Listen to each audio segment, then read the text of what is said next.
What's going on, everyone? It's your boy Savvy at it again, bringing you guys another chapter review of chapter 87 of The Beginning After the End. So like always with my review videos, I'm going to talk about what happened in the chapters verbatim and then actually discuss about certain things that didn't make sense to me or certain things I just want to touch up upon again and just talk about it in this discussion / review. And then also I'll talk about what I'll rate this chapter towards the end. So if you guys are excited for my reviews and you guys are interested in getting more Beginning After the End content, feel free to always smash that like button. For this video, let's try to get 100 likes. We blew that heat meter out the water on the last review.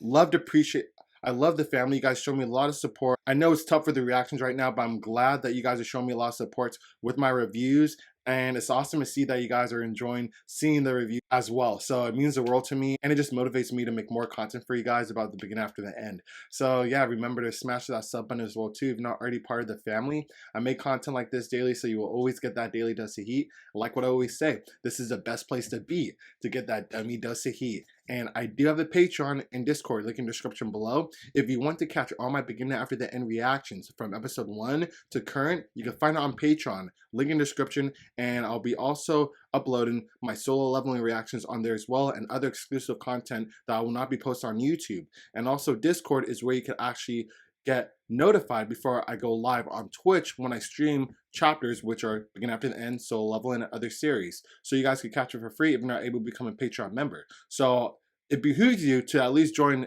Discord, and if you're able, become a Patreon member. I'd love to have you there and grow the family even more. So with that all out the way, let's get straight into this review.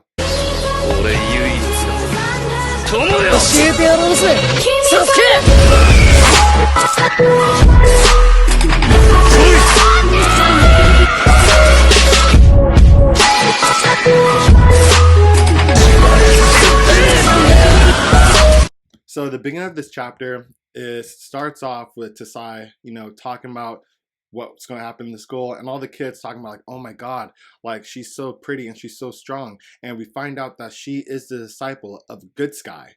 And that is even crazy because we find out that Good Sky never took on a disciple ever in her whole life, and Tessia is the first one. And I feel like that's kind of kind of cool to see because it's similar. Art, he's a human. Veron, he's an elf. That was Veron's first disciple. Good Sky, she's a human. Tess, she's an elf. Good Sky's first disciple. It's like two different sides of the same coin. I love the comparison there. I don't know if it was on purpose that they did it like that, but I thought that was cool when I read it the first time around in my reaction. It was good. It was cool to see. It shows that they're so similar, but so far in between. So after that, the kids are also talking about like how pretty she is. Like it's not fair that she looks so good. And then we switch to Elijah, and he's looking kind of serious. And then we find out that he's in love, looking at Tess, which cracks me up, bro, because he doesn't know like what connection that Art has with Tessia and everything. And when Art and Elijah found that out, they gave him like a weird, nasty like look, like, yo, come on, bro. Like, and that's because he said that to like 4 different girls since he walked into this auditorium. And he's basically saying, oh my gosh, she's different, this and that. And yeah, he's just falling in love with every cute girl he sees. And it's kind of cool because right after he said that she's different, Art said, yeah.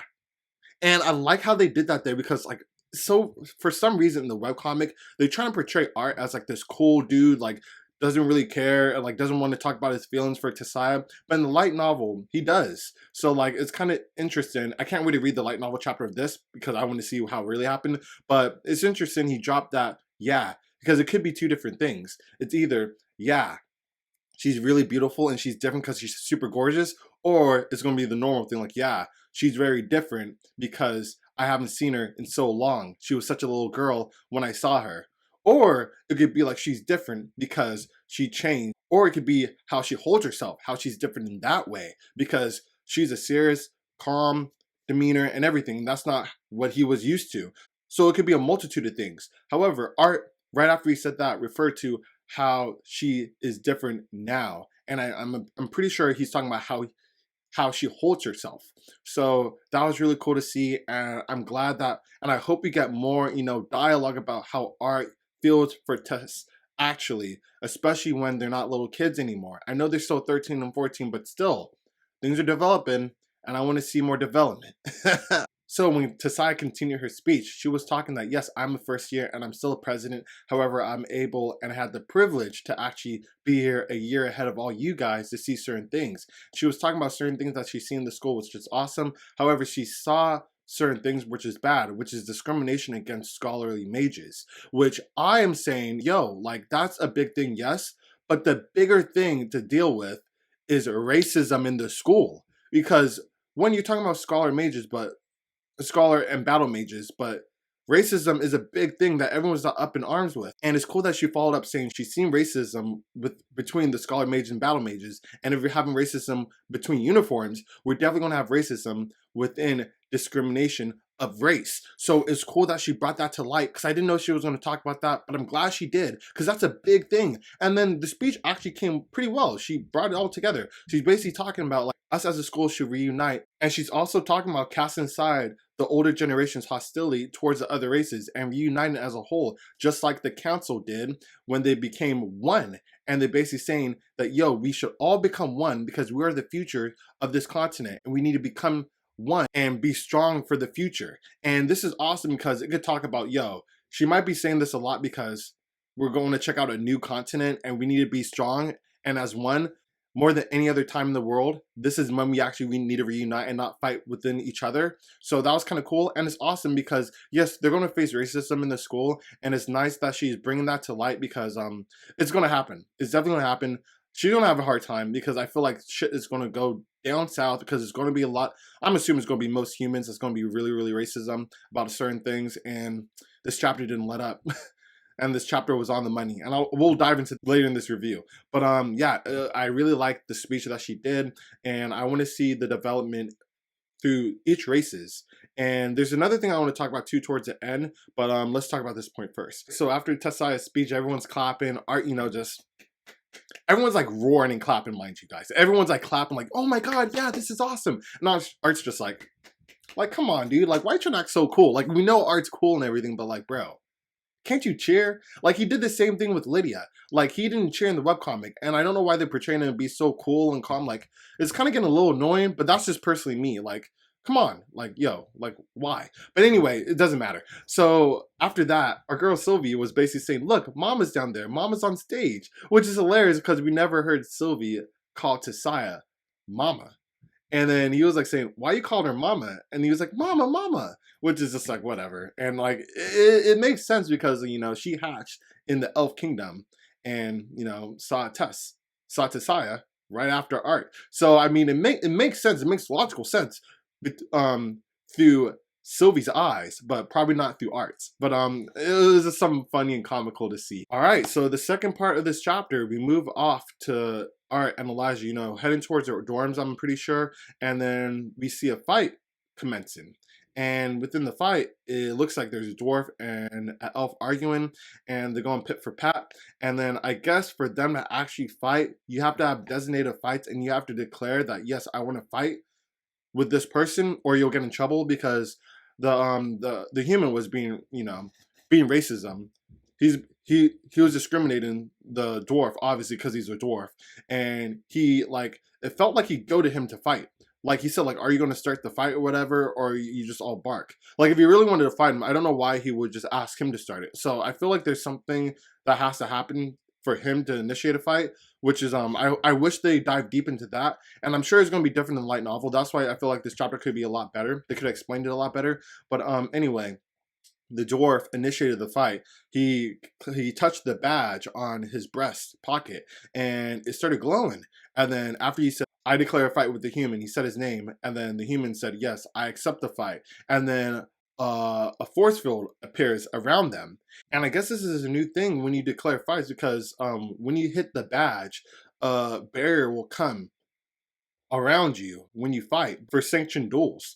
And that is all the information we got. Like, we don't know, like, do the barriers play a part? Like, do you have to destroy the barrier until the fight's over, or like anything like that? We didn't get any information about that. So they could have dived deep. It wouldn't have been that hard, but we didn't get any further information about the bears, and if they're going to be anything else within these fights. Like, would like they be able to fight people way stronger than the other person, or would they be able to fight people? If that's the case, would they be nerfed? Would their powers be nerfed to make it fair, or is there no restrictions when you accept a duel? We don't know that, and I hope that I'm sure they're going to break it down in the light novel. I'll break that down in the analysis, but in this review, like, yo, they didn't talk about that at all in the webcomic, which is a bummer. But anyway, they start scrapping. The elf has a battle axe that looks like a trident, which is kind of cool looking.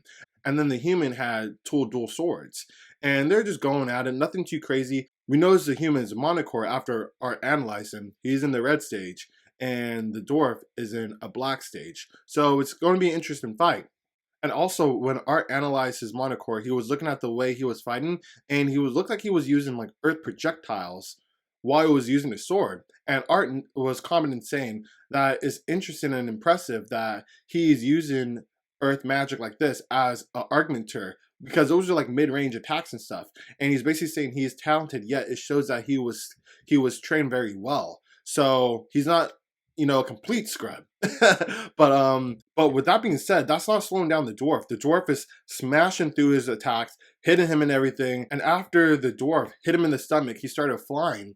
The human fell to the ground, and it looked like he digged his sword into the ground, picked up dirt, and threw it in the dwarf's eyes. And basically, he couldn't see. And he was like, "You're playing dirty. You're a cheater, this and that." And then he blitzes him, and then he loses.